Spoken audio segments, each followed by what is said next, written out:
Salut à tous, donc aujourd'hui on se retrouve pour une vidéo spécifique. Je vais vous expliquer comment nettoyer vos pinceaux, quelle est ma méthode, comment je les nettoie à chaque fois. Alors attention, petit aparté, il est important de nettoyer ces pinceaux après les avoir utilisés à chaque fois. Peu importe quel pinceau, que ce soit vos pinceaux pour les yeux, que ce soit vos pinceaux pour le teint, que ce soit vos éponges, tout ce que vous utilisez pour vous maquiller, il est très important de les nettoyer ensuite. De 1, pour pas faire des grosses couleurs marron ensuite quand vous allez vous remaquiller le lendemain.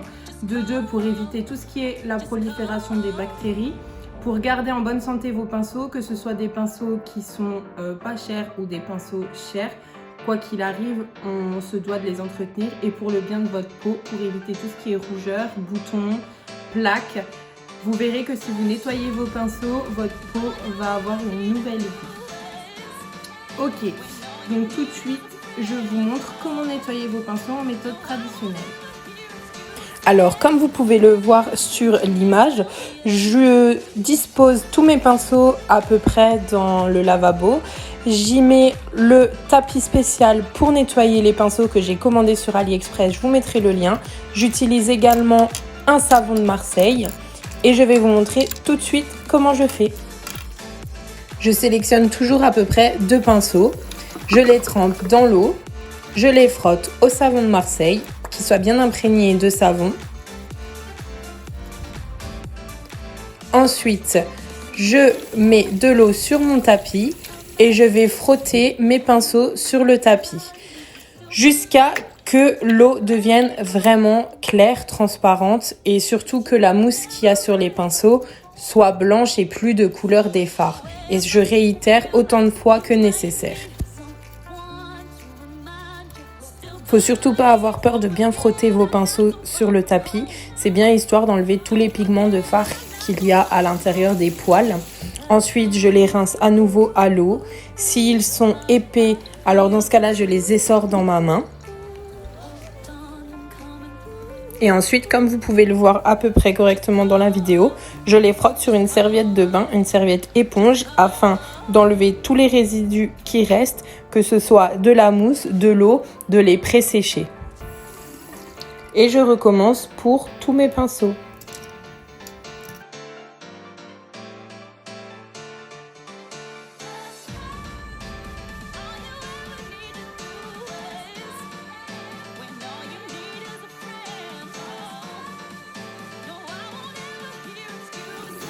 Je fais exactement la même chose pour les pinceaux pour le teint et je les nettoie aussi tous les jours après chaque application.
Alors, pour l'éponge, je vais bien l'humidifier comme avant de l'utiliser afin qu'elle grossisse et que tous les bords de l'éponge soient plus ouverts.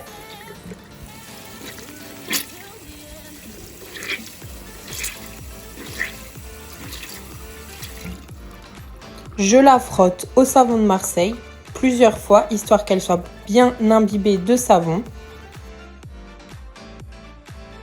Ensuite, je la repasse sous l'eau et je me lave les mains avec l'éponge entre mes mains. En fait, je la frotte bien, je la maltraite un peu pour être honnête, histoire que le savon aille bien partout et puisse bien faire ressortir tout le fond de teint et le correcteur qu'il peut y avoir dedans.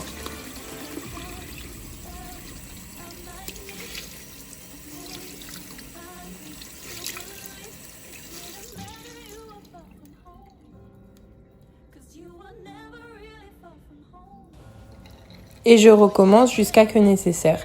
Comme l'éponge a deux côtés et que j'utilise effectivement les deux côtés, il faut que je nettoie bien correctement les deux côtés.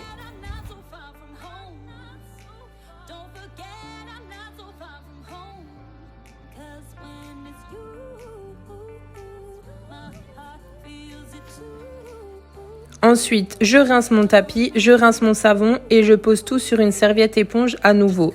À ce moment-là, je pose aussi tous mes pinceaux à plat, histoire qu'ils sèchent bien et pour ne pas les abîmer. J'étais censée vous montrer une deuxième technique pour nettoyer les pinceaux. Une technique un peu, nouvelle. Donc il s'agit de ça. Alors je ne sais pas si vous voyez correctement. C'est un make-up brush cleaner. Donc en fait, moi je ne l'ai pas encore ouvert. Oups, je ne vais pas le casser avant. Ça se présente comme ceci. Donc comme je disais, moi je ne l'ai pas encore ouvert tout simplement parce que il faisait partie d'un partenariat qu'on m'avait proposé et auquel j'avais dit oui. Mais il s'avère que j'ai fini par le refuser. Alors je vous explique. J'ai lancé ce partenariat avec un gant démaquillant et j'ai une de mes amies qui a également une chaîne YouTube, Marindalka. Donc elle m'a contactée pour me dire « Anaïs, est-ce que tu sais que ce que tu es en train de faire, c'est du dropshipping, etc. etc. » Donc oui, je connaissais ce que c'était le dropshipping, mais effectivement, avec ce partenariat, je ne m'étais pas du tout renseignée si c'était du dropshipping, si on pouvait trouver les produits un peu moins chers ailleurs. J'avais pas du tout cherché ou demandé plus de renseignements. J'ai tout simplement été naïve et cru les propos qu'on m'avait avancés. Donc, en soi, le dropshipping n'est pas une arnaque, le dropshipping n'est pas illégal. Il s'agit d'acheter en gros des produits à très bas prix et de les revendre 10 voire 20 fois plus cher que ce qu'on les a achetés. Donc ce produit, moi, je l'ai payé pour vous le présenter et pour vous trouver un code promo. Et en fait, je ne l'ai pas utilisé parce qu'en fait, ça m'a clairement dégoûtée. J'ai pas envie de vous vendre des choses à 30 ou 40 ou 50 euros qui en fait valent peut-être 10-15 euros. Si vous cherchez sur d'autres sites, que vous êtes un peu patient, que vous fouillez un peu internet, vous allez sûrement les trouver à d'autres prix. Et en fait, ce sera exactement la même qualité, ce sera exactement le même produit, exactement la même chose. Donc en fait, j'ai pas envie d'être quelqu'un qui va vous arnaquer. En soi, c'est pas vraiment une arnaque, mais pour moi, je me sens pas avec ma conscience de faire quelque chose comme ça. Donc j'ai préféré mettre un terme à ce partenariat. Après, c'est vrai que Marin avait raison en me disant « Anaïs, t'aurais dû t'en douter, avec seulement 600 abonnés, les marques ne te contacteront pas avant des millions d'abonnés. » Oui, c'est vrai. Mais effectivement, j'ai juste été naïve et du coup, je tiens à faire de la prévention et à vous dire de faire attention. Lisez bien ce qu'on vous envoie. N'acceptez pas tout de suite ce qu'on vous propose. Faites bien vos recherches, réfléchissez bien et ensuite prenez votre décision.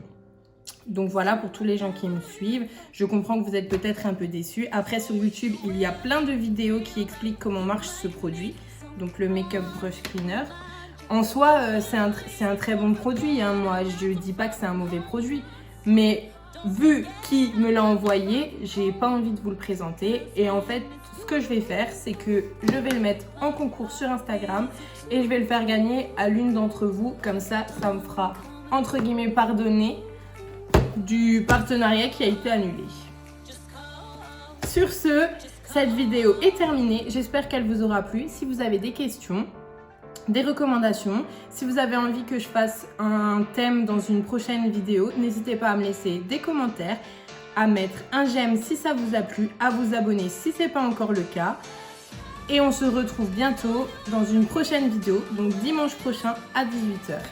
Et sur cette fin de vidéo, je vous laisse avec un TikTok vraiment phénoménal juste à la suite. Et effectivement, le son n'est pas le même parce que je ne voulais pas me faire censurer par YouTube, donc j'ai été obligée de changer le son. Donc je vous laisse avec ce super TikTok en fin de vidéo. Salut!